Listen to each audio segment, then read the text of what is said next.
원달러 환율이 1,450원대로 올라섰습니다. 환율 급등은 증시 불안을 불렀습니다. 네, 15년 전 글로벌 금융위기 당시 상황이 오늘 그대로 재현됐습니다. 환율은 1,450원대로 올라섰고 증시는 급락했습니다. 계엄과 탄핵 정국의 여파 속에 미국의 중앙은행 연준 쇼크까지 더해진 결과입니다. 앞으로 우리 시장에 미칠 영향을 중심으로 진단합니다. 변정규 미즈호 은행 전무 함께하겠습니다. 네, 전무님 어서 오십시오. 안녕하세요. 네, 사실 미국이 이번 달에 0.25%포인트 기준금리 내릴 거라는 거는 뭐 너도 알고 나도 알고 시장이 아는 거였잖아요. 네. 뭐 이렇게 놀랄 일이었을까요? 왜 이렇게 많이 충격이 반영이 컸을까요? 되었습니다. 25bp 0.25%포인트의 금리 인하는 네. 이미 시장에 거의 다 이렇게 반영이 됐었기 때문에 예. 크게 이제 영향을 못 줬고요. 대신 이제 파월 의장과 연준이 앞으로의 금리 과정이 네. 이제는 좀 순탄하지 않을 거다. 이제 앞으로는 좀 고금리가 유지될 거다. 이렇게 얘기하니까 시장에서 크게 반응이 있었던 것 같습니다. 그렇군요. 일단 미국이 기준금리를 0.25%포인트 내려서 일단 상단은 4.5%. 이것도 여전히 높은 수준인데 네. 앞으로 금리 인하 이제 쭉 할 줄 알았는데 뭔가 그 브레이크를 밟았다는 그런 말씀이신 것 같아요. 네, 5.5%에서 이제 1%포인트 정도 내린 거거든요. 많이 내렸다고는 얘기했지만 네. 사실상 9월 달, 11월 달까지만 해도 더 빨리 네. 계속해서 내릴 것 같았거든요. 그때 9월 전망이 어땠죠? 잠깐 보시면서 네. 말씀 들어볼까요? 네. 9월 달에는 4번 정도를 내릴 것으로 이렇게 생각을 했어요. 예. 2025년에 4번 정도를 내릴 것으로 생각해서 3.4%까지 네. 2025년 말 내릴 것으로 생각했는데 예. 이번 뚜껑을 딱 열어보니까 이제 4번이 아니라 2번만 내리겠다. 이런 위원들의 전망이 나타났기 때문에 네. 2025년 말 이제 금리는 약 3.9%로 이렇게 전망하게 된 거죠. 이건 굉장히 차이가 큽니다. 아, 그렇죠. 4번 인하할 줄 알았는데 2번만 인하해?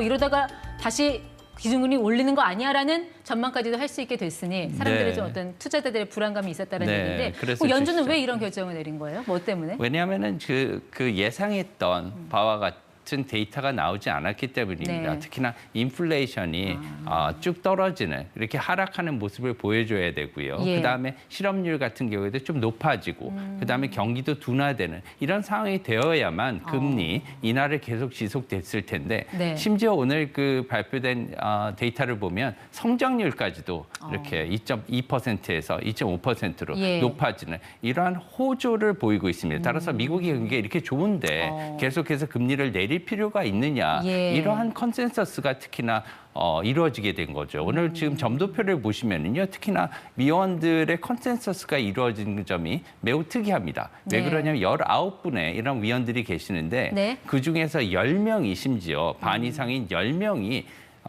내년 말에 이제 기준금리를 갖다가 3.75%에서 4% 사이로 이렇게 예상을 했습니다. 이건 뭐냐면 예. 연준 위원들이 전부 다 내년에 기준금리 인하가 조금밖에 이루어지지 네. 않을 것으로 전망한 거죠. 그러니까 미국에서 이제 금리가 다시 올라갈 수 있다라는 거는 돈이 오히려 예금에 넣으면 더 이익이 되는 상황이니 그래서 이제 증시가 놀란 거잖아요. 이제 네. 폭락을 했는데 미국 같은 경우는 뭐 텐트럼 이런 얘기가 나올 정도로 충격이 컸어요.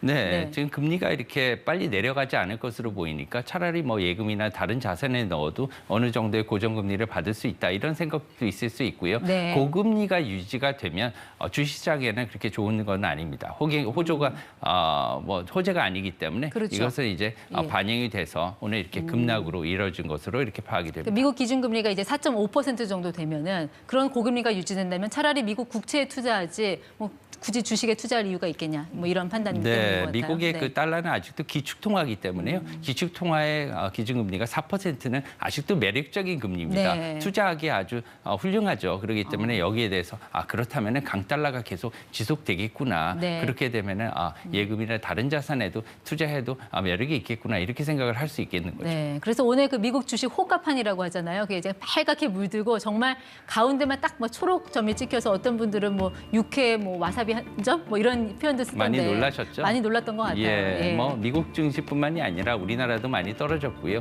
아시아 증시 모두가 이렇게 하락세를 보였는데 특히나 우리나라 하락세가 좀 두드러졌습니다. 우리가 한 2% 가까이 폭락을 했잖아요. 코스피가 네. 1%대 후반 1.9% 이상 이렇게 하락을 한 모습을 네. 보여줬는데요. 조금 다른 나라보다 하락세가 두드러져서 조금 아쉬운 면이 있었습니다. 아니 근데 왜 아시아권이 다 동반 폭락했지만 유난히 우리가 낙폭이 컸던 이유가 있습니까?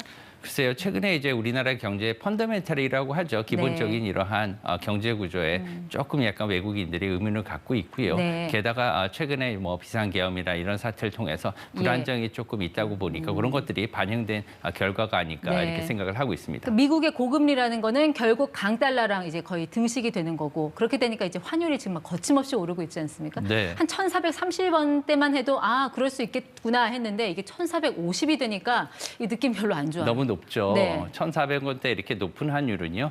한 세 번째, 네 번째 돼요. 이게 얼마 안 됩니다. 2000년대 이후에 이렇게 높은 환율인데요.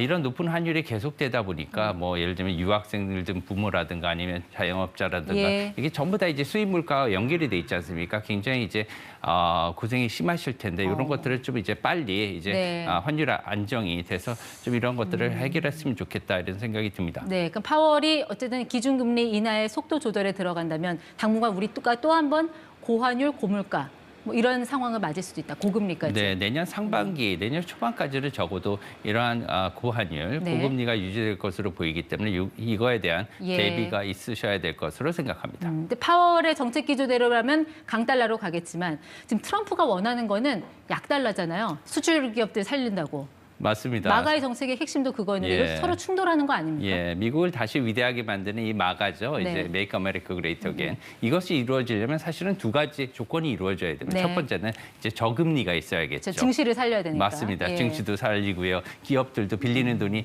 사실은 싸지면 뭐 채성성도 더 좋아지고요. 두 번째는 이제 환율입니다. 환율 쪽에서는 이제 미국이 강달러를 이때까지 정책을 뭐 유지를 해왔지만 강달러가 유지되면 무역 역조가 심화되는 현상이 나타나요. 그래서 무역 적자를 줄이려고 한다면 네. 약달러로 바꿔야 되거든요. 그리고 트럼프 대통령 당선자는 이것을 네. 원합니다. 공약에서도 봤듯이. 그래서 이 두 가지가 파월과 충돌되는 부분이 없잖아 있다고 생각합니다. 트럼프가 지금 말하라고 해서 어떤 생각을 하고 있는지 어떤 반격을 할지도 궁금해요. 글쎄요. 뭐 저도 잘 그 부분에 대해서 잘 모르겠는데 1월 달, 2월 달 지나서 이제 트럼프 행정부가 네. 새로 들어오지 않습니까? 여기에 대해서 내년에 트럼프 행정부, 특히나 정치적인 영향이 앞으로 환율이라든가 예. 뭐 모든 금융 전반에 걸쳐서 영향을 끼치는 그런 시대가 오기 때문에 네. 이 부분에 대해서도 특히나 변동성이 커지는 그런 시기가 올 수 예. 있기 때문에 여기에 대한 대비가 있어야 된다고 생각합니다.